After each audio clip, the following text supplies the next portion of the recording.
ফের হোর্ডিং ছেঁড়া নিয়ে বিতর্ক। আগামী 21শে জুলাই তৃণমূল কংগ্রেসের ধর্মতলার সবার আগে হোর্ডিং ছেঁড়া নিয়ে বিতর্ক।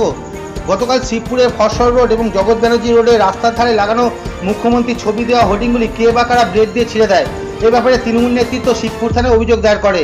21শে জুলাইয়ের ধর্মতলা শহীদ স্মরণ নিয়ে তৃণমূল কংগ্রেসের হাওড়া শহর জুড়ে প্রচার তুঙ্গে। পোস্টার, ব্যানার, হোর্ডিং এবং দেয়াল লিখনে 6 লাভ। ছোট ছোট মিছিল করে চলছে প্রচার। ডাক দেওয়া হয়েছে ধর্মতলা চলো।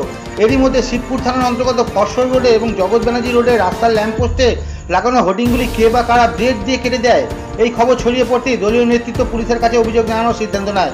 রাজ্যের খাদ্য প্রক্রিয়াকরণ দপ্তরের মন্ত্রী ও হাওড়া সদর তৃণমূল কংগ্রেসের চেয়ারম্যান অরূপ রায় বলেন, এই ঘটনার পেছনে বিরোধী দল বিজেপি এবং সিপিএম আছে। গত বিধানসভা নির্বাচনে সিপিএমের ভোট বিজেপি ঝুলিতে গিয়েছিল। ফের বিধানসভা নির্বাচনের আগে তারা তলায় তলায় এক হয়েছে। আমরা পুলিশকে বলেছি গোটা ঘটনা তদন্ত করে দেখা হোক, সিসিটিভি ফুটেজ পরীক্ষা করা হোক, তাহলেই বোঝা যাবে কে বা কারা এর পেছনে রয়েছে। মন্ত্রী এই ঘটনার মেজাজ হারিয়ে বিরোধীদের জানোয়ার বলে সম্বোধন করেন। এদিকে জানা যায়, অধিকাংশ হোর্ডিংয়ের নিচের দিকে যেখানে প্রাক্তন মন্ত্রী রাজীব বন্দ্যোপাধ্যায়ের নাম ছিল সেগুলিকে ছিঁড়ে দেওয়া হয়। যেখানে মন্ত্রী অরূপ রায়ের নাম আছে সেগুলিতে কোনো আঁচ লাগেনি। এটা কি তৃণমূল কংগ্রেসের গোষ্ঠীদ্বন্দ্বের কারণে এই ঘটনা? এই নিয়ে মন্ত্রী বলেন, পুলিশ তদন্ত করলেই পুরো ঘটনাটির সত্য জানা যাবে। আমাদের দলে কোনো গোষ্ঠীদ্বন্দ্ব নেই। উল্লেখ্য, গত বিধানসভা নির্বাচনের আগে রাজীববাবু তৃণমূল ছেড়ে বিজেপিতে গিয়েছিলেন। পরে তিনি ফের পুরনো দলে ফিরে আসেন এবং বর্তমানে হাওড়া জেলা পরিষদের মেন্টরের দায়িত্বে আছেন। এ নিয়ে কটাক্ষ করতে ছাড়ছেন না বিজেপি। দলের রাজ্য সম্পাদক উমেশ রায় বলেন, বিরোধীরা কেন ছিঁড়বে? তৃণমূলের গোষ্ঠী কুণ্ডলের কারণে এক গোষ্ঠী অন্য গোষ্ঠীর লাগানো হোর্ডিং ছিঁড়েছে। ওদের নিজেদের মধ্যেই সব জায়গায় মারামারি লেগে গিয়েছে। এটা তো আমরা আজকে সারাদিন র্যালি নিয়ে ব্যস্ত ছিলাম।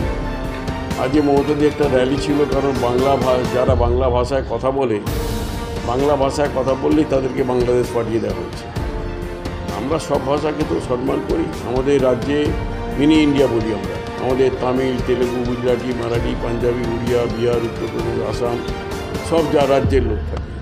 আমরা কোনোদিন কাউকে অসম্মান করি না, কাউকে কখনো বাজে কথা বলি না।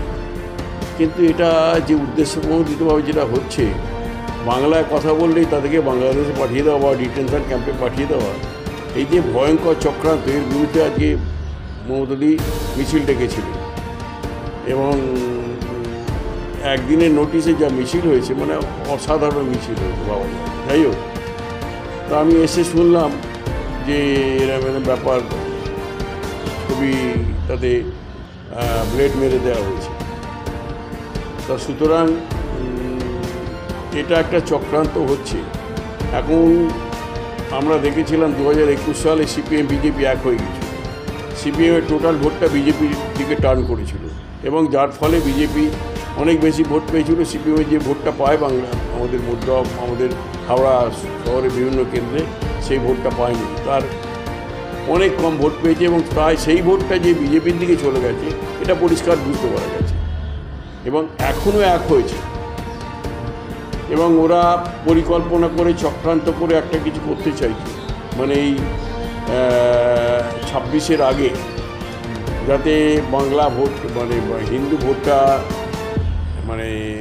পোলারাইজ করতে পারে ওদের দিকে, হিন্দু ভোটটা যাতে ওদের দিকে চলে যায়, সেই দিকে একটা পরিকল্পনা করছে, ওরা একটা চক্রান্ত করছে। এবং সেই সঙ্গে আমাদের পোস্টার ছিঁড়ে দেওয়া, আমাদের হোর্ডিং ছিঁড়ে দেওয়া, ব্যানার ছিঁড়ে দেওয়া, এই ধরনের কাজ করছে।